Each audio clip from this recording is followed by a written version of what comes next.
Next जो हमारे पास है वो पार्ट नंबर 5 है, एक्स प्लस वाई का square comma x square minus x y minus 2y square.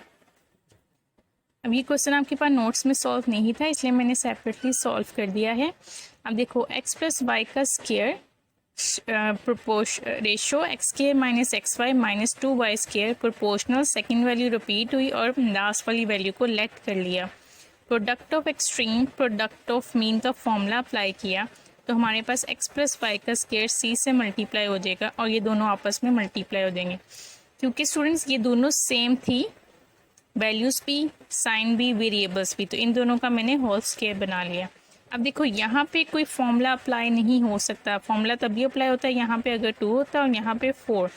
Mid term breaking हमने पढ़ी थी, मिड टर्म ब्रेकिंग दो ऐसे फैक्टर मल्टीप्लाई करने से 2 है, माइनस करने से 1xy आ जाए, तो इसका जो फैक्टर बना वो आ गया 2 माइनस 1। उसके बाद मैंने इनकी ब्रैकेट्स को ओपन किया, x square minus 2xy plus xy minus 2y square और नीचे आ गया एक्स प्लस वाई का होल स्क्वायर, इन सब के ऊपर भी होल स्क्वायर आता जाएगा।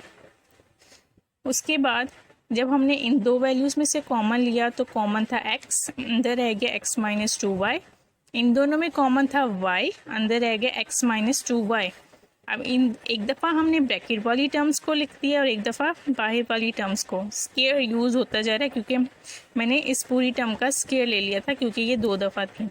अब देखो x प्लस माइनस 2y का स्क्वायर भी बन गया और x प्लस वाई का स्क्वायर भी बन गया। ये वैल्यूज टर्म से कैंसिल, तो आपके पास c का आंसर आ गया x माइनस 2y का। उसके बाद जो 6 पार्ट है वो है p square minus Q square over p Q plus q q comma p minus q P square minus P Q plus Q square. अब हमने इसको फिर अगेन 4 टर्म्स बनाना है। सेकेंड वाली वैल्यू को मैंने रिपीट किया, लास्ट वाली वैल्यू को मैंने लेट कर लिया c के इक्वल। उसके बाद again product of extreme product of mean का फॉर्मूला अप्लाई होगा, ये दो वैल्यूज़ आपस में मल्टीप्लाई और c के साथ ये पूरी टर्म मल्टीप्लाई हो जाएगी।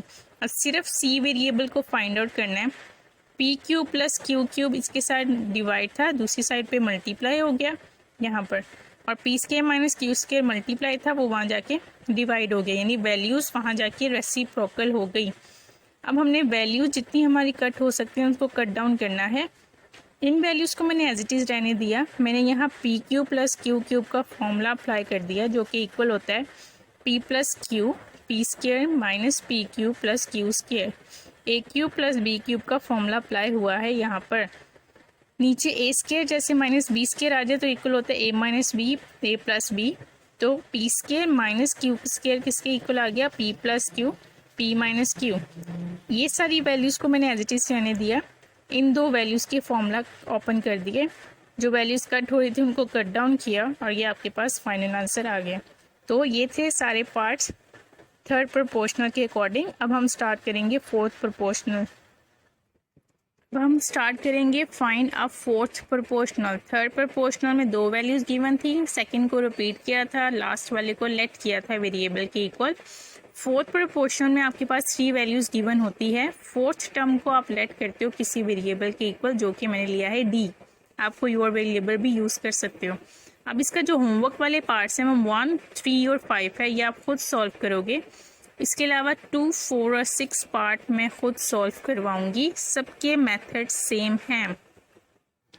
अब देखो इसका जो क्वेश्चन नंबर 2 का सेकंड पार्ट है 4x4 2x क्यूब, मैंने बताया है इसका फर्स्ट और 3 पार्ट आपने खुद सॉल्व करना है और इसके अलावा 5th बी। सेकेंड पार्ट ये गिवन है, 3 वैल्यूज़ गिवन है, फोर्थ को मैंने लेट कर लिया डी के। स्टूडेंट्स इसके जितने भी पार्ट्स हैं उन सब में ये टर्म्स बनाना ज़रूरी है, 4 टर्म्स का होना ज़रूरी है। अब देखो product of extreme product of mean, extreme में एक्सटर्नल टर्म्स आपस में मल्टीप्लाई होती है, मीन में सेंटर वाली टर्म। 4x4 डी से मल्टीप्लाई हुआ, 2x क्यूब 18x 5 से मल्टीप्लाई हो गया। डी का आंसर चाहिए था, 4x4 दूसरी साइड पे जाके डिवाइड हो गया क्योंकि वो डी से मल्टीप्लाई हो रहा था। उसके बाद हमने क्या किया, अब देखो आपको पता है जब वैल्यूज़ या वेरिएबल मल्टीप्लाई हो रहे हों तो उनकी पावर्स ऐड हो जाती हैं। 18 को 2 से मल्टीप्लाई करवाया 36, x की पावर 3 और 5 मल्टीप्लाई में थी तो वो ऐड हो गई 8। 4x4 एज इट इज़ रहा। अब देखो 4 1 ज़र 4, 4 9 ज़र 36, अब देखो स्टूडेंट्स, पावर्स आपके पास जब वेरिएबल सेम हो, जैसे मल्टीप्लाई में ऐड होती हैं तो डिवीजन में पावर माइनस हो जाती है। तो 8 - 4 9x4 आंसर आ गया। दोबारा सुन ले, इस क्वेश्चन में आपने फोर्थ टर्म को खुद किसी वेरिएबल के इक्वल ऐड करना है।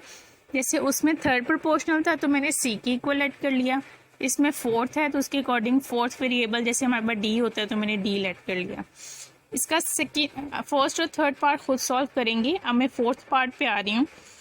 फोर्थ पार्ट भी सेम है, हमारे पास सिर्फ 1 2 3 ये वैल्यूज़ गिवन थी, मैंने डी को लेट कर लिया। Product of extreme, product of mean, D इस पूरी टर्म से मल्टीप्लाई हुआ, ये दो वैल्यूज़ आपस में मल्टीप्लाई हो गई। अब गर्ल्स एंड बॉयज़ दो गौर से सुनिएगा यहाँ से।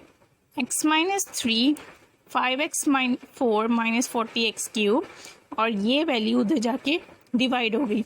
स्टूडेंट्स, अब जहाँ मिड टर्म ब्रेकिंग है वहाँ मिड टर्म ब्रेकिंग करेंगे, जहाँ कॉमन फैक्टर आ रहा है वहाँ कॉमन, जहाँ कोई फॉर्मूला अप्लाई नहीं होता वहाँ पे मिड टर्म ब्रेकिंग अप्लाई की जाती है। इन दोनों में जो कॉमन था वो 5 था और x³ था। मैंने बताया था स्मॉलेस्ट पावर जो है वो आपके पास कॉमन में आती है। 5x³ जब कॉमन में आया, इसके पास सिर्फ x रह गया और इसके पास क्या आ गया 8। 5 8 = 40।